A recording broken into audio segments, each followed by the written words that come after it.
we're here in Sebring, Florida for the Sebring 112-24 races, and with me is a guy I believe who's going to be racing. What's your name, sir? I'm David Towns. And David, what do you ride? I'm riding a Bushetto Carbon Aero with 700C wheels. That's awesome. And what have you chosen? What length have you chosen to ride of this? This year I'm doing the 12-hour race. And you've done Sebring before, I'm guessing. Yes, I think this is the 8th or 10th time. Okay, so you have a little experience. Why do you keep coming back? It's a great event. It's almost the first event on the calendar for the UMCA, which is changing. UMCA is Ultramarathon Cycling Association, which is changing its name to the World Ultra Cycling Association. These people put a pretty good event on. Depending on the weather, it can be from the extremes of being below freezing to in the 80s, and today it hit, I think, 83, and it's supposed to be 80 tomorrow, so it should be a good time. It's going to be a warm one. So what are your expectations for your racing this weekend? I'll probably shoot between 150 and 200. I may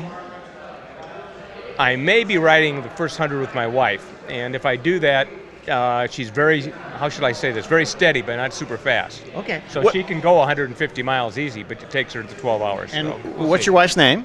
Maida Mitten. And what does she ride?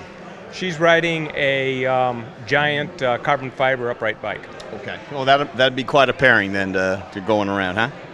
Yes. It's... And you anticipate then to do that, then you would be riding together though to do this then, or you're not? Maybe the first 100 miles. What happens is the course is set up so that you're going 3 laps of the racetrack, which generally will put most people out about 7:10. Race starts at 6:30. And then we go out to Frostproof, which is about 89 miles. So you have 101 or 102 miles by the time you get back to the track. Once we get back to the track, they route us out on an 11-mile loop. Sometimes it varies. Sometimes it's 12 or 13, depending on the road conditions. But we figure about 11-mile loop. Do as many of those as you can until about 5:30. Then they move the racers onto the racetrack. 12-hour people go for another hour, and the 24-hour people are out there all night. That was an explanation that was awesome, because I couldn't have explained it any better. So that's good. We'll have that for our first interview here. I guess my last question then, Dave. Tell me, why do you ride recumbent? Started out as a randonneer, which is a type of long-distance riding that you go 200, 300, 400, 600. And I had a friend who got his girlfriend to change her saddle when we went on Ragbri one year. So she went from a women's-specific saddle to a men's racing saddle, and the third day out, she couldn't sit on the bike. In fact, to this day, she has tailbone problems. So I took her to ride a recumbent to a recumbent shop. She rode the recumbent, loved it. I liked it, picked up a Lightning Thunderbolt, and I've been riding them ever since.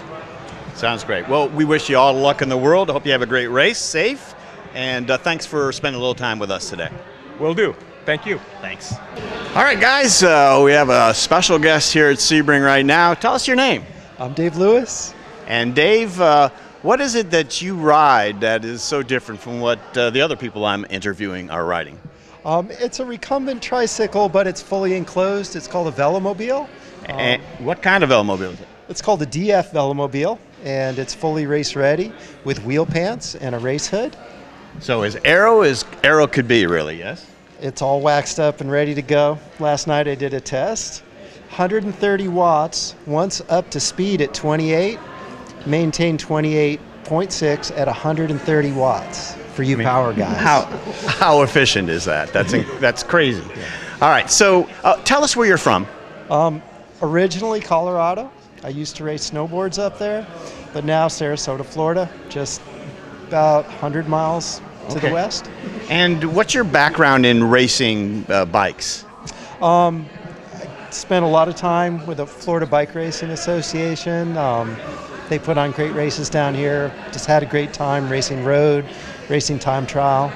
And so I guess a good thing to know is what got you into velomobiling? I grew up in Boulder, Colorado, and there was a man called Alan Carpenter who used to throw parties for us. I used to have a Vespa scooter, and he was an old mod from England. And I can't remember the name of his HPV, but you probably know what it is. And I thought, wow, how cool is that? I would love to get one of those. But of course, it was way out of my price range. And after a race a little more than a year ago, I just looked at Craigslist. I was thinking, I wonder if there's any velomobiles for sale. Wouldn't you know, there's one in Sarasota. The uprights are collecting dust now. So you picked that up, yes. And you've been racing. Now, have you raced it before, the velomobile? Yeah. I've had a really fun race here a year ago, 12-hour. I did a little informal one called the Hamster Wheel. Not really a race, but it is a timed 12-hour. And then did a Ram qualifier in Texas, just really hard. It's like 400 miles and almost 20,000 feet of climbing. So but you've got a little bit of experience now, and you feel, from talking to you already, you feel pretty confident about tomorrow. And so tell me, I don't want to put words in your mouth. How do you feel about this race? Hopeful. My velo's ready. I've done my training. My goal, my ultimate goal, if things go really well, is 1,000K. But I'll be happy with 550 miles. Less than 550 means something didn't go right. Right. So, in some way, are you trying to prove a point about riding velomobiles and racing? Because this is really cutting edge stuff, and there are, I know, a number of recumbent manufacturers who are fighting to get recumbents themselves more recognized and accepted into racing. Velomobiles is another step. So tell me how that goes. What are you thinking about that? What I really want to do is just raise awareness about how much fun velos are, if I can express that. I mean, I love riding bikes, and I skipped recumbents and went straight to velomobiles, and I'm just perma-grinned. Do you remember being a kid, getting in a pedal car, going, wow, or being at Disney World? Like, this is great. Right. A velomobile is really like that, and even like riding from here to Colorado, every morning, the hotels are okay. Get in the velomobile, it's like, oh yeah, this is just great. It seems like it's just made for you, and you're made for it. So, do you require any help in this race at all? Are you doing this all on your own? I was planning on it, but Bill Russell here from Who? Bill Russell. Bill, he's right here. Come on over here. But no, stay here. Bill's kind of come in. So yeah, because when you're doing these races, I understand it is important. You have them, Denny? Yeah. Okay. It's important to be able to get some help. It's almost impossible to do it on your own. So tell me what you plan on doing to help Dave in the race. Anything he needs to get further down the road. So, like, practically, what does that mean? So do you hand water to him? Tell me what? There's been musettes set up, water bottles, batteries, to anything he needs. Okay. And you have some experience with a velomobile yourself? I own several of them. I'm an experienced long-distance rider. Okay, so this seems like a great team, I got to say. So there you go. There you go. There's those guys. So we wish you guys all the luck in the world. It's very exciting, so we hope you do well. And thanks so much for spending a little time with us. Thanks, Gary. All right. No matter what happens, it'll be a good time. Okay, thanks a lot, fellas. Okay. All right. You ready in any way? There you go, guys. Yeah. All right. Okay, guys, we are here with Jim Parker of Cruise Bike, and we've talked to Jim quite a number of times, been on the show quite a number of times, but this is a little bit different, Jim. We are here in Sebring, and you and Maria and a team as well are going to be racing. I guess instead of telling you, you can tell me. So tell me what's going on with Cruise Bike here at Sebring. Okay, well, Maria and I just rolled in. Normally we get here earlier. This is, the evening before the race. It's already dark outside. Normally we had been here for many hours. But there's a lot of family issues going on right now with, sick parents and grandparents and lots of stuff going on. But yeah, sorry. Flu's going around, and we've got another grandkid on the way any day now. Congratulations. So thanks. So there's life beyond Cruise Bike. Yes, of course. But Sebring, we've been coming here for, I think, 8 years. And so this is just like an annual thing, like birds migrate. We come down to Sebring in February. And it's just a great race. So as a team, a Cruise Bike team, there's a group of Cruise Bike enthusiasts. I don't know if we're organized enough to call this team this time, but we're going to have a great time. So so tell me, how many riders get? Last year we had 13 riders participating in this, which I think might be a recumbent record on Cruise Bikes last year, 13. But this year it's not going to be that many. maybe half that this year, but I'm not sure. We'll see. You know, because we came in late, so I don't know who's here and who's not. But in the 100 mile, we're going to have 3 women on cruise bikes, which I'm really excited about. So look for 3 women riding cruise bikes in the 100 mile.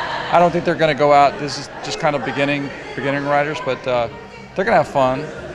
Learn a lot. I mean, this is an experience that they need if they're going to continue and improve, huh? Yeah, and I think we're going to have 3 or 4, maybe 5 in the 100 mile. So we're doing the shorter ride, the 100 mile. I heard Kevin Gamble's coming down to do the 12-hour, and Ken Holzhauer's doing the 24-hour. So we'll have people in the 3 different distances. Okay.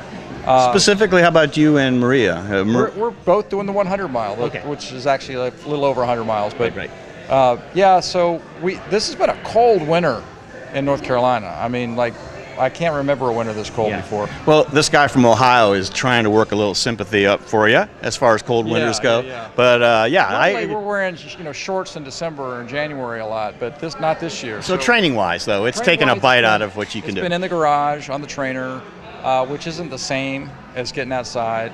So I don't know how we're going to do, and I haven't. I'm not. My FTP, my functional threshold power, is down about maybe 15, 20 watts from, I was in great shape for RAM last year. We did the relay, Race Across America relay team and set the record and all that. But I'm not in that kind of shape right now. So, so I mean, this may be one of the more difficult things that you have to do for a while. You are dealing with not being trained as well, distractions that you talked about, which is making it that much tougher, and the pressure of being the defending champ. I won this last year, right? And so they'll be gunning for me, right? Yeah, So you don't want to give that up if you could help it. I mean, but it's going to be fun. It's always fun. It's a lot of anxiety up until the start, but every year I've noticed the same thing. Once that gun goes off and you start, it's so fun. So if people are out there thinking about, I may or may not want to do that, that's too much pressure. It's a lot of pressure, just a lot of preparation, getting the gear ready. But if you do it, and once you get started and you're rolling down the road, it's so fun. You're bike riding, right? I mean, when it comes down to it, all that other stuff, you're just riding a bike. And there's people out there cheering you, and there's water, and there's porta potties. I mean, so you're supported out there. So this is a great venue for your first race. So I would encourage people to come out. If they're thinking about it, come out next year. Do one of these rides. Yeah, my first year too. I'm really excited about seeing what's going on here this weekend and seeing how you guys do. Are you going to race? I am going to race to try to find you guys and get video of you on the course. So, not yet. Maybe you'll get me in eventually. I don't know. We'll see what we can do. But Jim, thanks a lot for spending a little time. I know you don't have a whole lot right now, and you got to get going. Got to tune up the bike. Absolutely. So, thanks a lot, and good luck to you. Thank you very much. Okay, thanks. We are here with someone who has a lot of experience racing recumbent bikes. Tell us your name. Larry Oslund. This is Larry Oslund, and Larry, tell us how many times have you ridden Sebring? This will be my 4th time. Okay. My first time was 3 years ago, which was really my first ultra race that I ever did on a cruise bike, and I did the 24-hour race. And that was a killer race. It was 30 degrees at night for that race. It was such a hard race. I remember I rode full discs on the race, and it was windy, and that just about killed me. And I think I did 260 miles for the first 12 hours, and I was going for 500, but like the nighttime just absolutely killed me. I was off the bike for a couple hours. Ooh, yeah. The cold. I just had these huge jackets on. I couldn't get warm, and so, I don't think that's going to be an issue this weekend. No, and I'm not doing the 24 again. That was going to be my question. So tell us what you're doing. I'm going to do the 100 mile this time. So that's last year I did the 12, and so I just keep lowering down. I think the distance. Hopefully next year they'll just have a 1-hour time trial. I think it would be great. Oh, I don't think that's where you're going. Is it? So tell me a little bit about why you are kind of throttling down a little bit on this. Is it a training issue, or is it just what you want to do? Yeah. Well, actually, this year I'm going to try to go after the world record for the 1-hour time trial, which is like 31.2 miles. And so I'm really kind of training for more short stuff. So the 100 mile is like the sprint now. And so, And so I'm not going to do anything more than 100 miles this year while I train for the 1 hour attempt. And more specifically Yeah. what you're after there. So, all right. So, and how do you think you're going to do? So, do you feel like you're prepared? How do you think it's going to go? For today? For tomorrow. Oh, yeah, well, for tomorrow. Yeah, I don't even know what day it is. You seem very well prepared for this. Yeah. That's great. But yeah, tomorrow. Well, I think I am. I don't know if this is a bad sign or a good sign, but I got out in the parking lot to do a test ride, and I got a flat tire. You know, I was like, oh my gosh, I got a flat tire? What the heck? So I guess I thank the Lord that He let me have the flat tire in the parking lot before the race, so I could go home and fix it, and I won't have a flat tire during the race. Hopefully, it won't be on the race. Right. So I know we have 4 or 5 cruise bikes that are going to try to team up. I think we're going to go to break the record of 4:09 for the 101.5 miles. I feel pretty good. Like I said, I'm kind of training for even shorter stuff, but I'll go ride 100 miles, you know, on a Saturday just for training, and most of it's indoor training is what I've been doing up to now. So, tell me what brings you back to Sebring specifically. Is it just because the other cruise bike people are here? Is there something special about Sebring for you? Well, it's special because it was like the first race I ever did, and it's really. I live in Asheville, North Carolina. It's cold there, and so we like to come and it'd be warm, and so it's something that I can tempt my wife to come with me because she doesn't go to all my races, and so the chance for her to get down to Florida, you know, is great. So I have to give her a whole week of vacation after this race, you know, after she has to crew for me. Right. And then we'll go and play around with just being in Florida and the fun in the sun. Not so bad. No, not so bad. It'll be a good thing. Sebring puts on a really nice race. Lots of people here, and I'll probably just come every year. Wow. So. I'm so glad that you took the time to stop to talk to us. We wish you all the best in the race. We'll be watching. Right. Okay. Nice to Thank you meet you, very much. Larry. Nice to meet you Bye-bye. too.